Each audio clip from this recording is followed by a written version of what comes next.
Let's update you on tonight's top stories. A call for Singaporeans to set out a roadmap for the future. This public consultation exercise to keep the social compact relevant will be led by 4G leaders.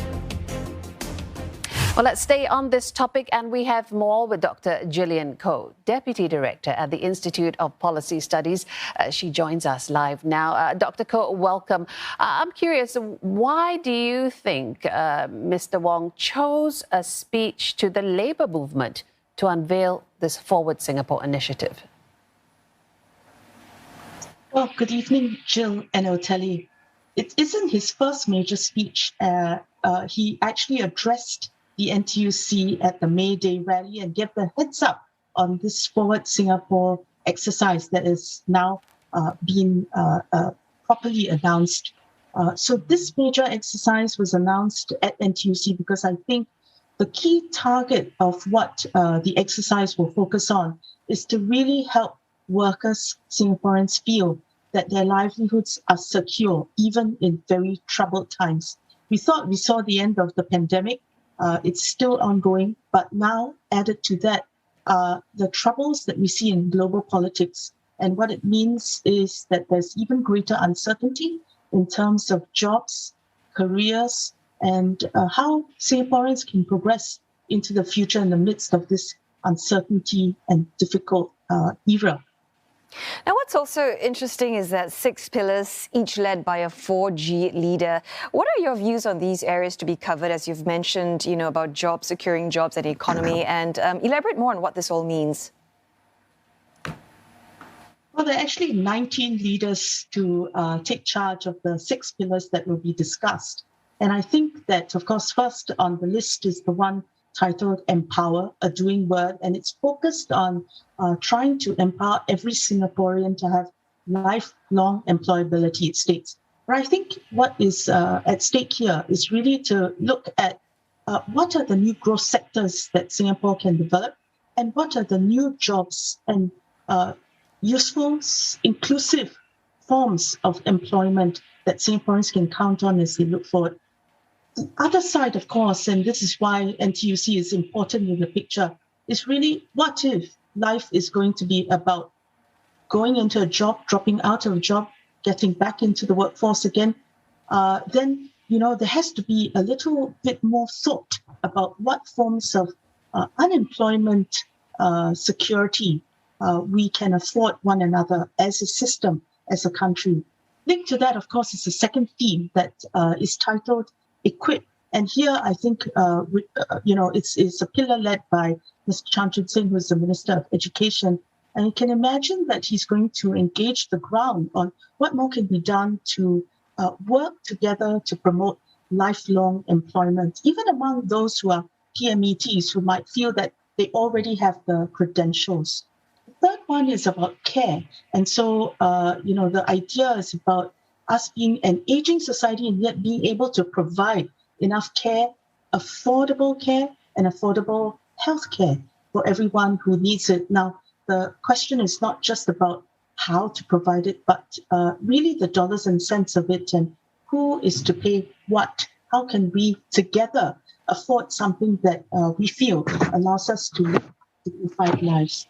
The next pillar has to do with build, and I think that it's very much focused on creating a livable city, but also, I'm sure, affordable homes. A lot has been said about this, and led by Mr. Desmond Lee, who's the Minister of National Development. I think, again, the focus will be very much on affordability with the aspirations of Singaporeans in mind. Next to that is, of course, the question of sustainability. So affording all these things, but making sure that environmental sustainability is at the center of that, because we are facing a world of climate crises, and adjusting to a carbon lean world is not going to be cheap. So long-term investments, who should pay for this? How will we change our consumer habits so that we can all contribute to a more sustainable Singapore and world? And the final one, which I really like, is called Unite. And it pulls us together in terms of the broad consensus that we have as Singaporeans about what is the society we want for today and going forward. What are the things that will bind us together to one another? and what can the government do to foster a deeper sense of nationhood, loyalty, and commitment. This, given that we have a high level of immigration, those who are permanent residents who take up citizenship, but also migrant workers. How do we pull it all together so that we can continue to feel a sense of solidarity as we go through an uncertain age? Dr. Koh, that was a very helpful synopsis for us. And certainly an exercise of this scale is going to take a time and across a large swathe of the population. With such an investment being made into this process, what do you feel needs to be the outcome of Foward SG for two groups of people, for the leadership, this new 4G leadership, as well as for Singaporeans? Well, I think that certainly one modality that the PAP has always adopted when it's sort of going through leadership transition or where the country is facing a period of change. So I think the first outcome would really be an opportunity for Singaporeans to meet the younger and newer leaders, but also for the younger and newer leaders to properly listen, understand, and fine-tune policy or introduce new policies that will really address the pain points that they're facing during this difficult time. So that's the first thing, really building bonds, political bonds between the governed and the governing, so that there'll be a better sort of coherence in how we govern ourselves as a country. The second one will then be, of course, specific policy outcomes.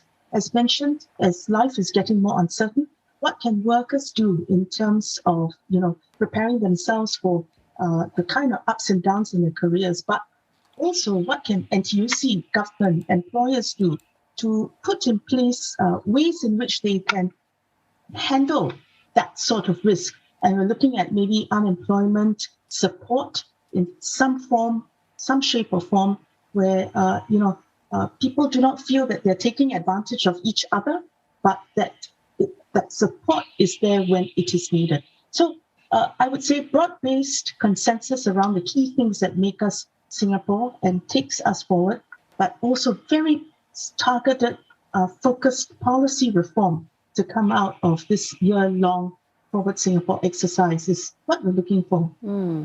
Dr. Koh, DPM Wong, he also mentioned about, an open and compassionate meritocracy, and he speaks often of a more caring society that leaves no one behind. Just how realistic is this? And I imagine it's a real tough task ahead for the 4G team when the global order is so unstable. Well, I think many who are watching, how this government has evolved through the decades, actually, will remember that 3G has been talking about building a more compassionate meritocracy, a more open meritocracy, a more continuous meritocracy. What do we mean? Well, Singapore is a place where people are recognized for their merit and they can really expect to be rewarded based on that merit. But as we go on, cycle after cycle, generation after generation, the worry is that the rich become richer and they bring their children along. What of those who are disadvantaged and need some extra help in order to achieve an equality of opportunity so they have a fair shot in life?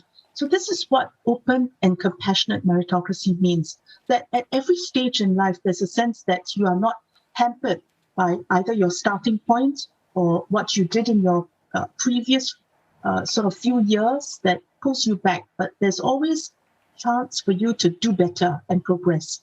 That's the openness part, which Mr. Lawrence Wong actually addressed in his speech as well. So how do you push against, the natural forces of sociology that says that, those who have means will have means to actually make an even greater success of their lives and that of their children. So Singapore is very egalitarian that way, believes in making sure that everybody has a fair shot in life. So how do we refresh that ideal in a very difficult age? Then on the compassionate part, I think it's important that also we recognize that there's a lot more care about people with disabilities, people who are, feel that there is a need for a little more compassion in terms of workplace arrangements. And I think that that is the sort of help, and those are the sort of arrangements and policy tweaks that people want to discuss from the ground up to see if Singapore can be a place where people with disabilities can fulfill their full potential. People who may be held back by some illness or some even mental health setbacks can find that they can bounce back quickly. So I think that this is quite an important goal. And this is where the pillars of empower, equip, care, even unite are all very important in terms of trying to pull together to ensure that we are still a country where there's lots of opportunities and people with each generation feel that they can fulfill their greatest potential. Well, it's been good speaking with you. Thanks for staying up for this interview. Dr. Gillian Koh, Deputy Director at the Institute of Policy Studies.